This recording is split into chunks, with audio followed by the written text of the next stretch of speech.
Olá, aqui Pastor Hudson Paura, pastor da Primeira Igreja Batista em Figueira, município de Nova Iguaçu, Rio de Janeiro. Como você está? Hoje, mais uma vez, estamos aqui gravando o vídeo para facilitar o estudo da nossa lição da Escola Bíblica virtual. E quero lembrar vocês que estamos aí próximo a encerrar o nosso trimestre.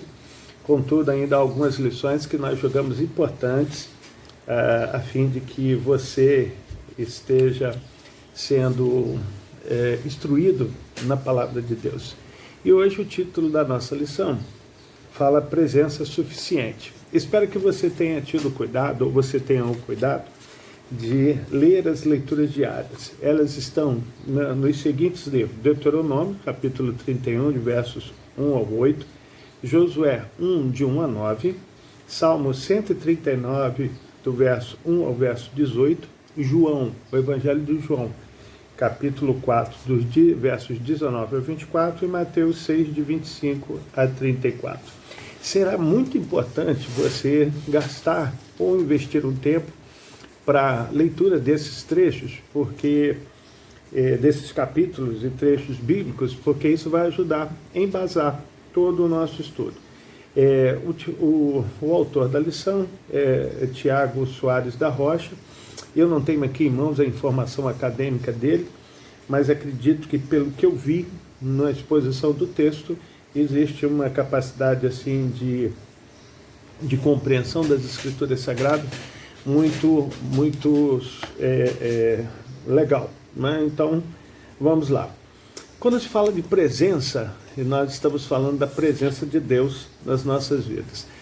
Nós temos tido nesses últimos dias, desde março para cá, a nossa dificuldade em termos dos cultos presenciais. Já retornamos, né, desde o dia 2 de agosto, contudo, ainda há uma inibição das pessoas, ou por parte das pessoas, e, infelizmente, né, a gente pode até considerar de que as pessoas deixaram o hábito de vir à igreja. Uma coisa que a gente precisa entender até onde isso é saudável e até onde isso é negativo, porque a gente não pode ir aos extremos em nada, nem exagerarmos, que seja até numa coisa muito boa, ou sermos muitos insuficientes em outras coisas. Então a gente precisa encontrar o equilíbrio disso. Mas a lição está falando da presença de Deus.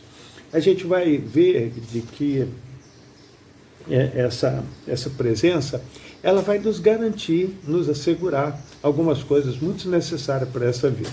O autor faz aqui uma enquete, uma pesquisa, pelo menos é o que parece, dizendo que se perguntarmos a algumas pessoas o que lhe traria segurança, o que essas pessoas compreendem de que seria segurança para elas se ao caso houvesse em suas vidas.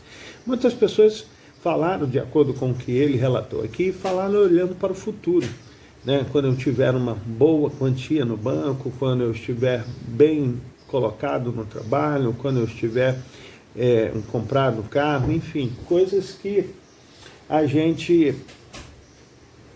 as coisas que a gente pensa que vai ser algo favorável. Porém, a gente precisa ter em mente de que muitas coisas do tempo presente a gente já pode ter benefício delas. Ou seja, não precisamos esperar o futuro, porque a presença do Senhor garante todas essas coisas. Um dos versículos que a gente vai ler da leitura diária está em Mateus 6, e no verso 33 diz assim: buscai primeiro o reino de Deus, sua justiça, e as demais coisas vos serão acrescentadas. Ou seja, há uma percepção daqueles que creem de que, se há uma busca da presença de Deus, as coisas serão suficientes ou nos serão apresentadas. Ou seja, a presença de Deus nos encoraja a acreditar na sua providência e na sua presença. Ele vai seguindo aqui os tópicos e vai falando assim: a presença é suficiente e os recursos não são. Hebreus capítulo 13, verso 5 diz que a gente deve nos contentarmos com o que temos, né? Porque entendemos que é suficiente. Acumular riquezas não garante um futuro, e sim a gente estar confiado em Deus, estarmos contentes com esse tempo e aguardarmos as suas promessas. Eu sei que esperar para um tempo que hoje tudo é fast food, ou seja, tudo muito rápido, a gente quer micro-ondas, toma lá da cá, internet, conexões, enfim, a gente está mal acostumado, mas a Bíblia sempre nos encoraja a esperar. E a presença de Deus nos dá essa ideia de suficiência, de que quando Ele está presente na nossa vida, nós podemos sim aguardar as coisas, porque elas vão chegar. O versículo 5, né, desse verso de Hebreus 13, ensina que ao invés de confiar nas coisas materiais, devemos depender do Senhor. A gente sabe disso, o problema está na prática diária disso. A presença é suficiente e o templo não. Há aqui uma coisa curiosa que você precisa saber. Mesmo depois da chegada de Jesus ao mundo, depois do seu advento, primeiro advento, o segundo será a sua volta, as pessoas acreditaram, né, na pregação de Jesus, nas coisas, tanto que os discípulos eram 12 discípulos. Paulo, né, se torna discípulo do Senhor Jesus também, é o autor de 13 cartas. Ele fala acerca, as cartas de Paulo trazem uma teologia para nós de esperança, de entendimento, mas pense numa coisa, o autor está dizendo para nós de que lá em Hebreus há uma advertência com relação à prática, à volta às velhas práticas, na dependência de sacrifícios, na dependência de um sacerdote, quando na verdade nos foi concedido o sacerdócio universal de todo crente, ou seja, todos nós, através do sacrifício de Jesus, da remissão dos nossos pecados, da salvação, da graça inaugurada, nós temos o livre acesso a Deus. Mas as pessoas estavam retornando às velhas práticas por não estar acreditando ou por não estar conscientes dessa proposta agora do cristianismo, de que é Cristo presente em nossos corações. E a gente precisa lembrar daquele versículo da grande comissão que diz: "Eis que estou convosco todos os dias". Então, vir ao templo, como aqui, olhando na perspectiva de que o templo não significa necessariamente a presença de Deus, mas sim um lugar para nós nos reunirmos em culto e adoração, e que não é suficiente, mas também não é descartável, nós precisamos de entender uma outra coisa, de que a presença de Deus está em todo lugar. É suficiente porque Ele está presente na terra. O Salmo 139 vai falar isso, né? Tu que me sondas, me conhece. Ele vai falar também para onde poderemos ir, né? Para que lugar do planeta Terra a gente pode ir, onde não encontraremos a sua presença, né? Então ele vai falar isso. A presença é suficiente, nossos cuidados não. Salmo 139, 7 diz assim: Davi fala da presença de Deus, abrange todos os lugares. É um dos ensinamentos mais belos da Escritura, da onipresença de Deus. Para onde poderei escapar do teu Espírito? Para onde poderei fugir da tua presença? Aí ele vai enumerando aqui, que é interessante falar. Se eu subir aos céus, lá estás. Se eu fizer uma cama na sepultura, também tu estás. Se eu subir com as asas da alvorada e morar na extremidade do mar, mesmo ali a tua mão direita me guiará e me sustentará. Ou seja, não tem lugar nesse mundo que a presença de Deus não seja suficiente. A gente pode ter alguns cuidados, nós podemos, por exemplo, agora não entenda, não estou aqui querendo dizer que você deve ser descuidado, mas mesmo tendo todos os cuidados que temos recebidos em relação acerca da pandemia, do contágio, se a presença de Deus não nos sustentar, nós seremos facilmente tragados por todas essas coisas. Lembre-se, não estou dizendo que você não precisa tomar cuidados. Eu estou dizendo que, além dos cuidados, precisamos saber que a presença de Deus é suficiente.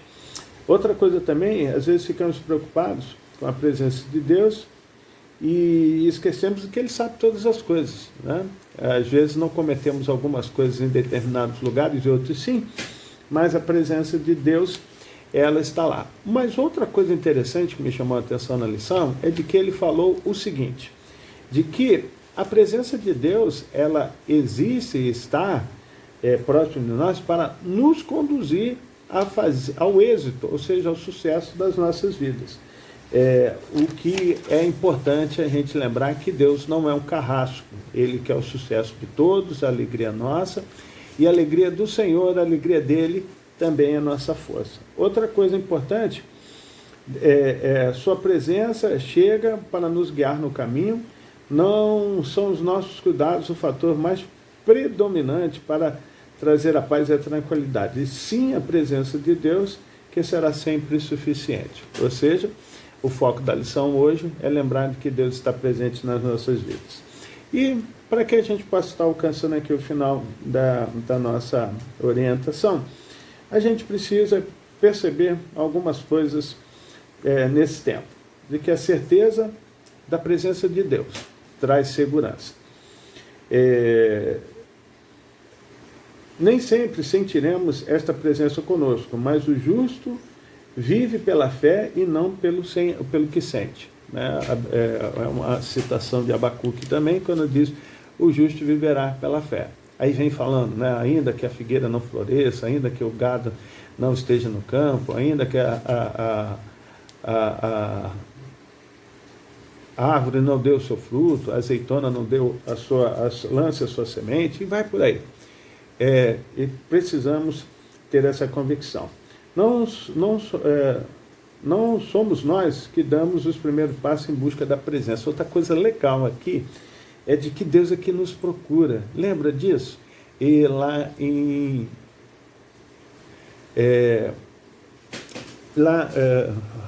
em João, capítulo, acho que 19, 4, os versos aqui são 19 a 24, diz que Deus está à procura, ou seja, além da presença de Deus ser suficiente, Ele procura verdadeiros adoradores.